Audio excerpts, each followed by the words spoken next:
Oi,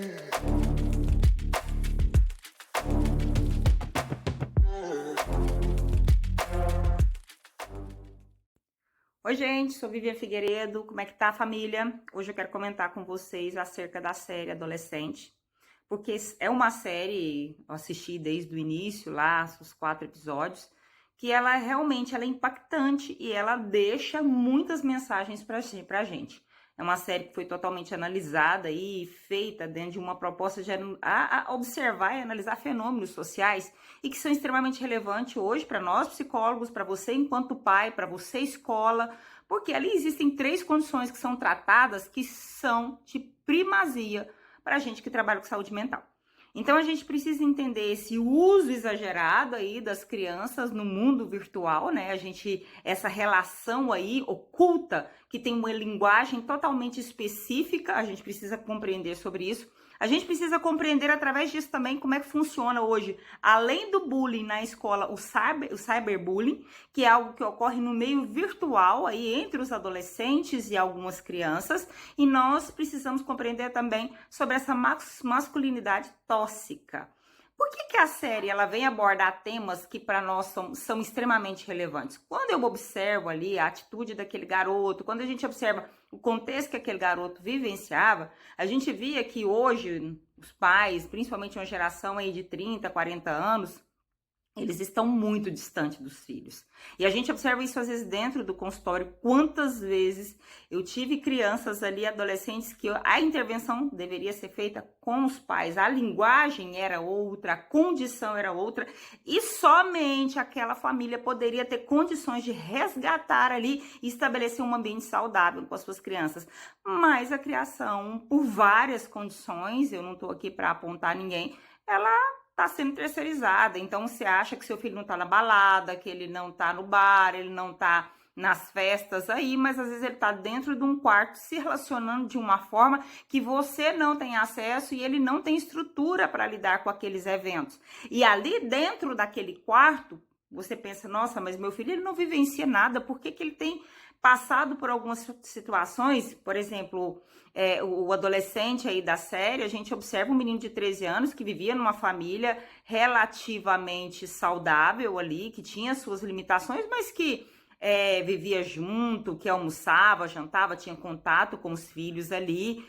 O menino tirava nota boa na escola, mas por algumas condições que foi sendo passada de forma muito cega pelos adultos, esse rapazinho chegou a cometer um crime brutal.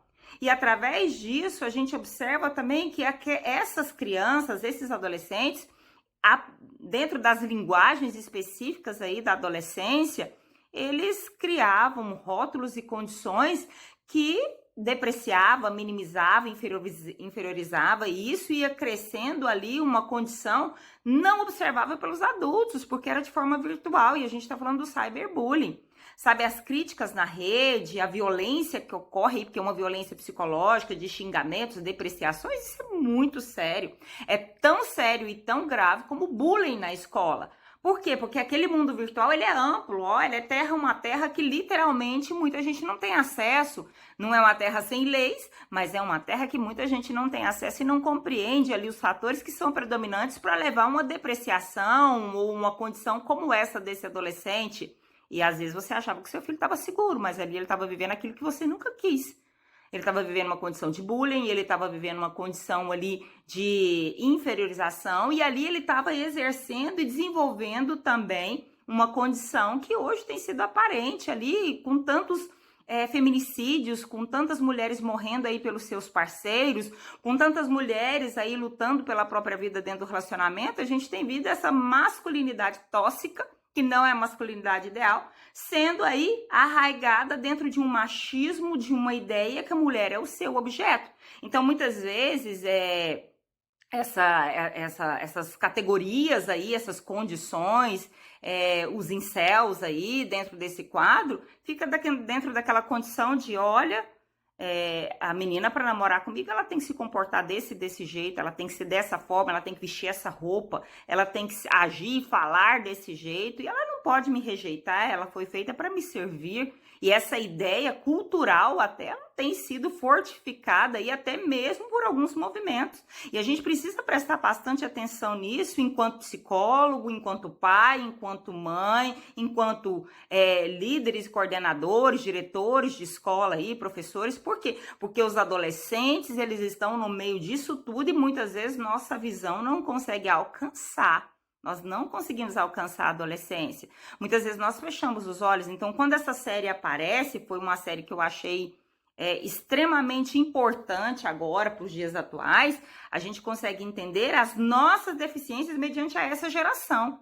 Nós conseguimos observar que nessa geração nós não falamos a linguagem dela, nós não temos acessibilidade aos comportamentos problemas, nós não conseguimos entender a formação ali de caráter que está sendo construída ao longo do tempo e quais os movimentos que os nossos filhos, os nossos pacientes estão entrando. Chegando a cometer um homicídio ali, a literalmente ter uma explosão de raiva, não conseguir segurar o não ou a rejeição, porque dentro dessas condições aí, vocês vão ver movimentos aí de incels, e dentro dessas condições, a rejeição é algo que é insuportável. Então, a gente observa, essa criança teria condições de ser tratada? Lógico, ela é uma criança que ela não nasceu com isso. Esses comportamentos, eles foram sendo aprendidos, foi através do processo de interação aí entre ela e o ambiente.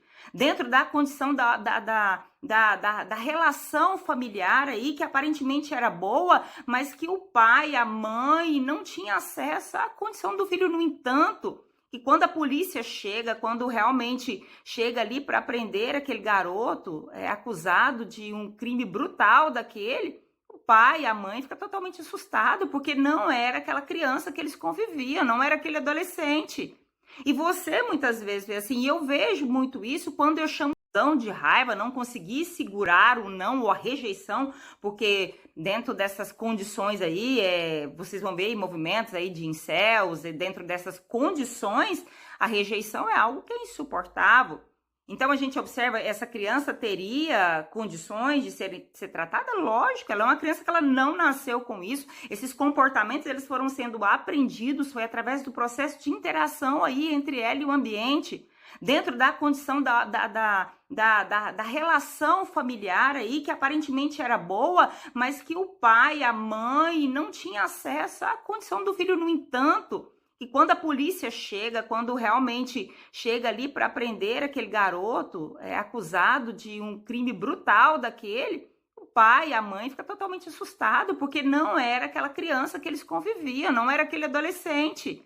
E você muitas vezes vê assim, e eu vejo muito isso quando eu chamo os pais no consultório, como eu disse aqui no início do vídeo, quando eu chego a chamar os pais no consultório, quando eu chego a falar, gente, nós precisamos trabalhar a família, não tem como trabalhar, mas meu filho está fazendo isso, ele está fazendo aquilo, mas eu preciso que você escute o seu filho, eu preciso que você interaja com o seu filho, porque ele ainda está num processo de formação, sem rótulos, sem essa loucura toda, para que a gente consiga, de alguma forma, organizar um jeito saudável para essa criança, para esse adolescente, para que ele possa falar das suas dores, dos seus medos, não só com um psicólogo dentro de um consultório, mas estabelecer as relações familiares. Você tem perdido tempo com seu filho. E a gente precisa tirar os meninos desse mundo virtual e começar a colocar eles em contato com a realidade, para que eles possam lidar ali com as frustrações, com o medo, com a fadiga, com o cansaço, que ele possa aprender a lidar com as rejeições, que as crianças, os adolescentes possam aprender a lidar com o não, não é fazer de conta que não tem nada acontecendo. As crianças estão adolescendo. Essa série foi baseada em fenômenos, ou seja, observações reais. Por que reais? Quando eu falo de as crianças, os adolescentes vivendo um vício aí constante na internet, ficando 24 horas ligado na rede. Quando eu falo de cyberbullying, você entende o que é um cyberbullying? Quando eu falo aí de masculinidade tóxica, você consegue entender o que é tirar a vida de uma menina simplesmente porque ela não quer namorar com você? Agredir alguém porque ela te diz o não, ou ela não está dentro dos padrões ali que foi estabelecido como você sendo literalmente o alfa ali da história, tendo que dominar a fêmea?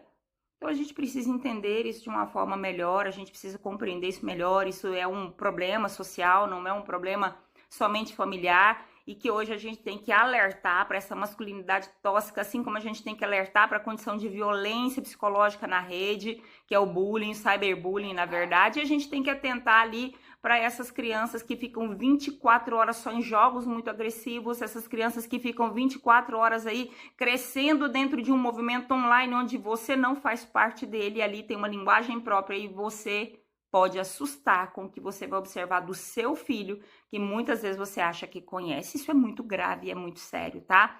Fica alerta aí, busca ajuda. Eu sei que é um papo muito difícil de ser tratado, mas a gente precisa se atentar. Essa série, ela veio para trazer essa condição para nós de alerta, tá? Fiquem ligados nisso. Um grande abraço.